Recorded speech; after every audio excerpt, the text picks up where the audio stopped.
Namam Davits, Namam Davits, Namam Davits, Namam Davits, Namam Davits, Namam Davits, Namam Davits.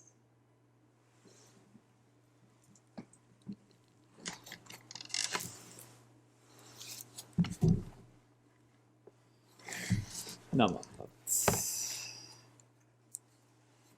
Namam Davits.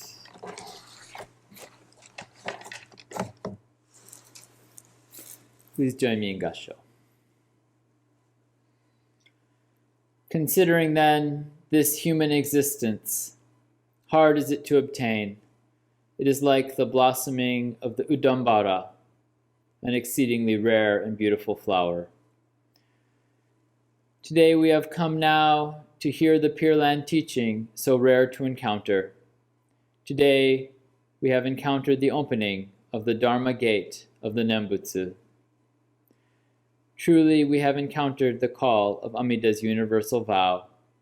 Truly we have encountered the gathering's aspiration in Shinjin. Namam Davits, Namam Davits, Namam Davits, Namam Davits, Namam Davits.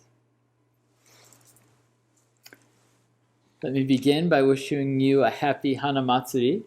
It's wonderful for us to gather in this way to celebrate the birth of the Buddha and to come together in our hearts and minds in this one place of joy as we reflect upon Siddhartha Gautama and his appearance in this world over 2,500 years ago.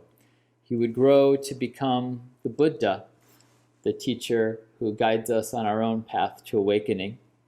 So in this Hanamatsuri season, we reflect upon the day of his birth, and we recall the marvelous story of that day when he was born in Lumbini. We recall the story of how his mother Maya, traveling, took to rest in the gardens there, and then holding the branch of a tree for support, she gave birth to the young Buddha, and we are taught that he took 7 steps, and then this familiar posture that we see in our Hanamido normally when we observe in the Hondo, and today we have that Hanamido here in our hearts, that flower shrine where we remember the Buddha in this posture, where he pointed one hand up to the sky, one hand to the earth, and said, "In the heavens above, in the earth below, I alone am the one to be honored." Right? And so today, as we remember this story and we think about this precious life of the Buddha, I want to consider our own precious lives, and particularly the significance of these 7 steps that the Buddha took, the child Siddhartha took when he was born. Those 7 steps are profoundly significant. Do you know what that number 7 represents? Right, 7 is one more than which number? 6, right? So to go 7 steps is to go beyond the 6 realms of death and rebirth, right? These 6 realms of existence. Have you heard of these 6 realms before? This is a Buddhist teaching that we often reflect upon as a way of thinking about these lives that we lead, right? So just to review, right? There's this human realm, this realm where we live, where we exist, this ideal circumstance for hearing the Dharma. And there are 3 difficult realms, right? There's the hell realm, the realm of great pain and suffering. It's the realm into which we are born as a result of anger, hatred, harming others, wishing to harm others. It creates the birth in the hell realms. There's the realm of the hungry ghosts, where never able to be satisfied, right? Hungry ghosts are often depicted with these little tiny pencil necks, big pot bellies, representing their tremendous appetite, and how nothing can get through to satisfy that appetite. Sometimes they're depicted with their mouths with flames shooting out. It said that whenever they get some water or some food, it bursts into flames, right? It's a realm of never being satisfied, right? It's the result of greed, attachment, wanting more and more, never getting enough, never being satisfied. Right? We're told there's the realm of the animals. The realm of the animals is the realm of just going based on your kind of animal instincts, desire for food and your desire for sleep. Right? It's an existence of trying to avoid being eaten or always looking for something to eat. Right? It's a realm where we're not thinking about how we're living. We're just going through life without awareness. So it's said to be the result of living with us in a state of ignorance or misguided misunderstanding. Then there are, in addition to the human realm, there are the two favorable realms of the asuras. The asuras are competitors, right? Competition's not always bad. Trying to do your best, right? Seeing someone else who has a good circumstance and working hard to achieve what they have achieved. It's not inherently bad, but if we get too caught up in the competition, we can lose sight of the most important things in life. We can make grave mistakes when we're simply just trying to do more, do better, get more than others. And then there's the heavenly realm, the realm of satisfied desire, getting what you want and enjoying it. It's wonderful to be able to enjoy the good things that we have. But in doing so, you may also run the risk of ignoring the suffering of others and ignoring the fact that everything that is enjoyable and pleasurable will not last. Okay. So when Siddhartha took those 7 steps, he took an expression. He showed us his commitment to go beyond the limitations of this life of death and rebirth. Death and rebirth. Some people think of this in a really kind of literal way, moment to moment, day by day, right? That we're constantly, lifetime after lifetime, cycling through this process of death and rebirth. We die, and then we be reborn in another realm, coming and going. This is a traditional Buddhist way of thinking, but it can also be understood right now, in this life, in each moment that I'm going through these 6 realms. This past week, my sons were off school for their spring break, and so we enjoyed a little time together. We went out to the woods and went to a park up in the mountains, and we were able to relax a little bit. We're fortunate, living here in California. We have beautiful natural surroundings that we can go and enjoy that aren't too far from home. Right?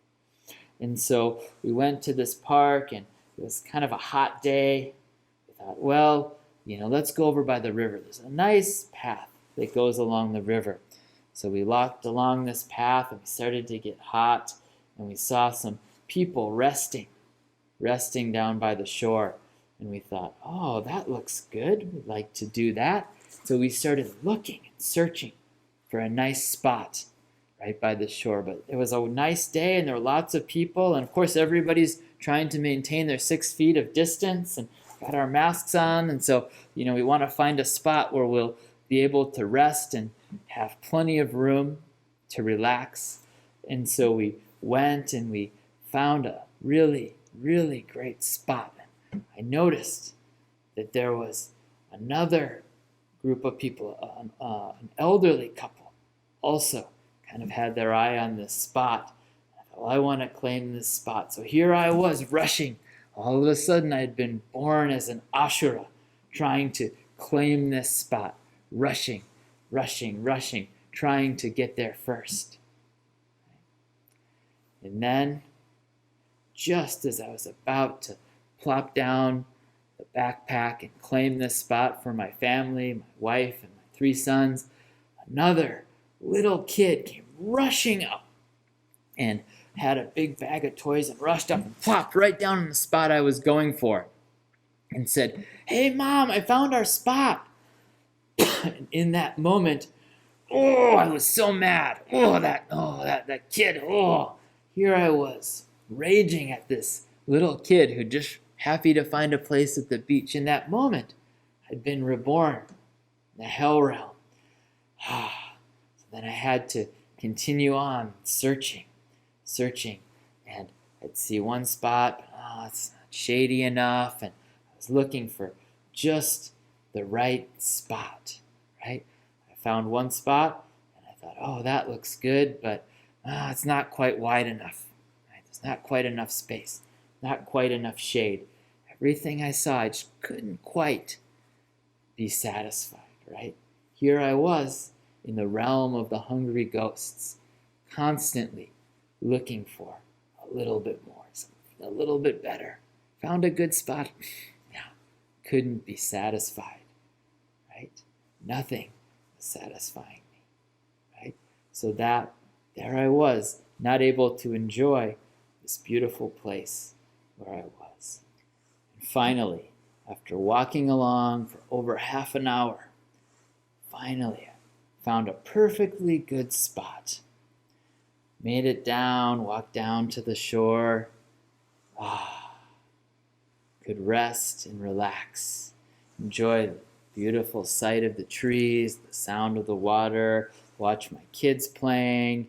Everybody was happy, everybody was at peace. My wife had even brought some snacks along, just enjoying an onigiri rice ball, resting there by the side of the beach, and it was perfect. I was born into the realm of the heavenly beings, the realm of the devas. Right? I was enjoying the satisfaction. And then, just as I was getting very comfortable, resting and relaxing, all of a sudden I felt this pinch, and there was a fire ant biting my leg. I was so mad and so angry. Boom, right down into the hell realm, right? So moment to moment, cycling, from an Ashura to a hell being, to an animal, to the heavenly realm, right back down into the hell realms, right? And so this, the Buddha teaches us, this is the nature of suffering in this world. Moment after moment, continues. And in the Buddha's great compassion, he had a great wish to guide us from this suffering to a life of peace and bliss.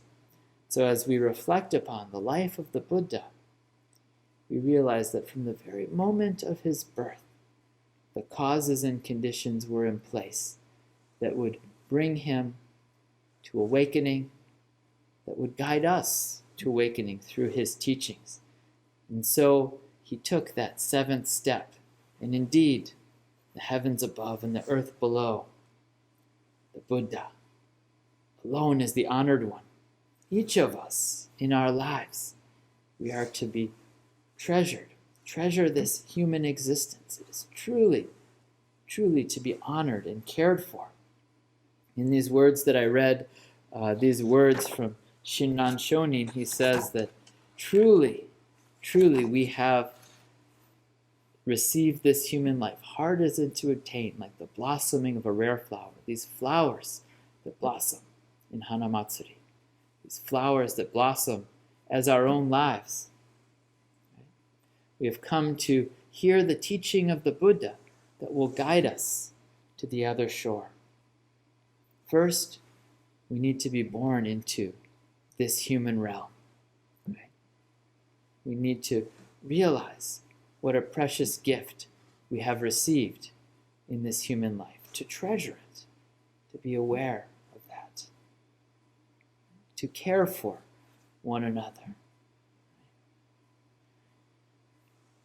And then receiving that appreciation of this moment that we live, to reach out with kindness to each other. Then from that moment, we're able to hear the Buddha's teachings, which then enable us to take that seventh step to go across to the other shore. And so the Buddha provides the wise teachings to be our guide, to guide us to take that seventh step for ourselves. The teaching we receive that is our precious guide. These words, Namo Amida Butsu, the voice of the Buddha calling to us. Shinran Shonin taught that Shakyamuni Buddha appeared in this world to provide this teaching for us who constantly, moment after moment, are falling into these different realms of existence, moving willy-nilly from one to the other. But let us learn to dwell in the human realm, to receive this human birth. Hard is it to receive. And then from that birth, to go beyond all seven realms, that we may, as Shakyamuni did, guide others on their path. So I'm truly grateful to be able to observe and celebrate Hanamatsuri with all of you, members of the Buddhist Church of San Francisco Sangha this year. And let us together in the coming year, as we move step by step through our lives, to think about taking that seventh step beyond the six realms, beyond the constant changing, kind to greedy, selfish, angry, foolish, moving, but then to learn to be still in the Nembutsu, Namo Amida Butsu, this settled heart of entrusting that we call Shinji. So with that wish for a year of peace in the Nembutsu as we observe this Hanamatsuri celebration, I invite you to join me in Gassho. Namo Amida Butsu, Namo Amida Butsu, Namo Amida Butsu, Namo Amida Butsu, Namo Amida Butsu, Namo.